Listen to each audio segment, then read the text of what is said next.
किसी ने बड़े कमाल की बात कही है कि भरोसा रखो उस पर जिसने पूरा पर्वत उठाया है। अरे अपनी मुश्किलें तो तिनके जैसी हैं। नमस्ते, मैं हूं एल के ज्ञानवर्ड। एक छोटी सी कहानी सुनाता हूं। एक मल्टीनेशनल कंपनी में काम करने वाले मैनेजर साहब की, जिनकी पत्नी और 2 बच्चे थे परिवार में। उन्होंने एक शहर की आउटस्कर्ट्स में, जहां पे नई नई कॉलोनीज बनती हैं, वहां पर उन्होंने घर लिया था। उनकी कॉलोनी में कुछ मकान सूने थे, कुछ लोग रहने नहीं आए, खाली मकान थे और चोरों के लिए बड़ा आसान होता है ऐसी जगह, ऐसी कॉलोनी को निशाना बनाना जहां पर कम लोग रहते हैं तो आराम से हो जाते हैं। रास्ते खुले होते हैं, सुनसान जगह होती है, चोरी करके भाग जाते हैं। तो 3-4 चोरों का एक समूह था। वो 4 चोर थे जिनका बहुत दिनों से ध्यान था कि मैनेजर साहब के मकान को साफ करना है। अंदर जो कुछ है सब माल चुरा लेना है। बहुत दिनों से वो उसी पर निगाह लगा के बैठे थे।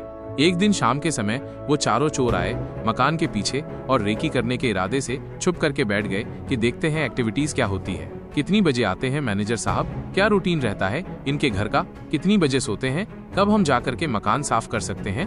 मैनेजर साहब आए शाम के समय और घर में जाने से पहले वो मकान के पिछले हिस्से में आए। वो जो ऑफिस बैग लेकर के जाते थे ना, उसमें से कुछ निकाला और वहाँ वो आम का पेड़ था, उसके पास में कुछ रखने लगे। चारों चोर बड़े सरप्राइज में आ गए कि वाह, मतलब माल वो मैनेजर यहाँ छुपाता है, अंदर कुछ नहीं मिलेगा। अगर हम चले भी जाएंगे तो अंदर कुछ नहीं है, जो कुछ है इस पेड़ के यहाँ पे है, ये उन्होंने पक्का कर लिया। लेकिन एक बार फिर से कि अगली शाम को फिर से चेक करते हैं सच में ऐसा है कि नहीं है। अगली शाम को फिर से आए वही रेकी करने के लिए।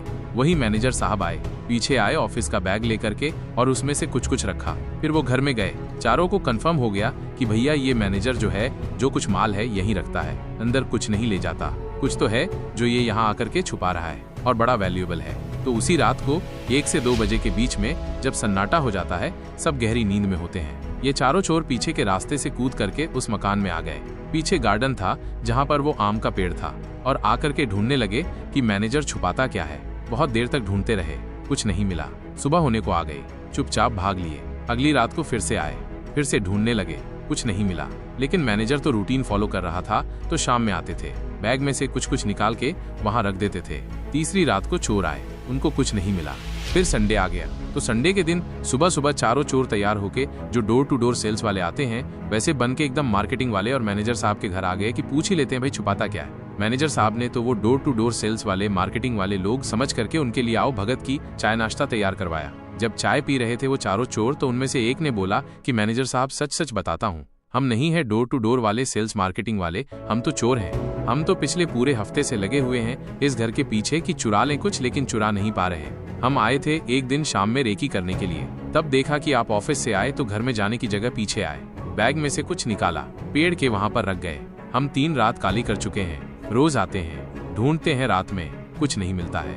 आप छुपा क्या रहे हो, कहाँ छुपा रहे, उस पेड़ में कुछ दिख ही नहीं रहा है। हमने तो जमीन भी खोद के देख ली, कुछ नहीं मिल रहा है। मैनेजर जोर जोर से हंसने लगा, कहने लगा, अरे भाई कुछ भी नहीं छुपाता हूँ, है ना, मल्टीनेशनल कंपनी में काम करता हूँ, प्राइवेट जॉब है, बहुत टेंशन रहती है, बॉस कुछ कहता है, वो कुछ कहते हैं, टीम कुछ कहती है, बहुत तनाव रहता है। तो ऑफिस से जब आता हूँ ना, तो अपना बैग लेकर के पीछे चला जाता हूँ, उसमें से जो मैं निकाल के वहाँ रखता हूँ। एक्चुअली मैं वो इमेजिन करता हूँ कि मैंने वो सारी प्रॉब्लम्स, वो सारी टेंशन वहाँ पेड़ पे टांग दी और घर आ जाता हूँ। अगली सुबह जब ऑफिस के लिए निकलता हूँ, तो उसमें से जो काम की चीज थी, जो अगले दिन भी कुछ काम आ सकती है, उस टेंशन को साथ लेता हूँ, बैग में रखता हूँ, चला जाता हूँ। यही रूटीन मेरा दिन का है। हर दिन कुछ भी नहीं रखता वहाँ पे, बस मैं वो सारी टेंशन घर पर नहीं लाना चाहता, इसलिए वहाँ पेड़ पर टांग के आ जाता हूँ। चारों चोर शर्मिंदा होके चुपचाप वहाँ से निकल गए। उनको लाइफ का लेसन मिल गया। और ये छोटी सी कहानी पता है क्या सिखाती है कि ऑफिस की बातें ऑफिस को ऑफिस में ही रहने देना चाहिए। ऑफिस का लोड, ऑफिस का प्रेशर, ऑफिस की टेंशन, स्ट्रेस घर पे नहीं लाना चाहिए। इनफैक्ट जो ऑफिस नहीं जाते हैं, जो हाउसवाइफ्स हैं, जो घर पे ही रह रहे हैं, काम कर रहे हैं, उनको भी अपनी चिंताओं को ऐसे किसी पेड़ पर इमेजिन करके टांग देनी चाहिए जिनसे हमारा कोई वास्ता नहीं है। हम कई बार बहुत कुछ इस दिमाग में रख के चल रहे होते हैं, अपनी लाइफ को तनाव में डाल रहे होते हैं। और जैसा मैंने कहा कि भरोसा रखो उस पर जिसने पूरा पर्वत उठाया है। हमारी समस्याएं तो तित जैसी हैं। एक बार फिर से वही बात जो अक्सर कहता हूं, कर दिखाओ कुछ ऐसा कि दुनिया करना चाहे आपके जैसा। आप सबका बहुत सारा प्यार देने के लिए धन्यवाद।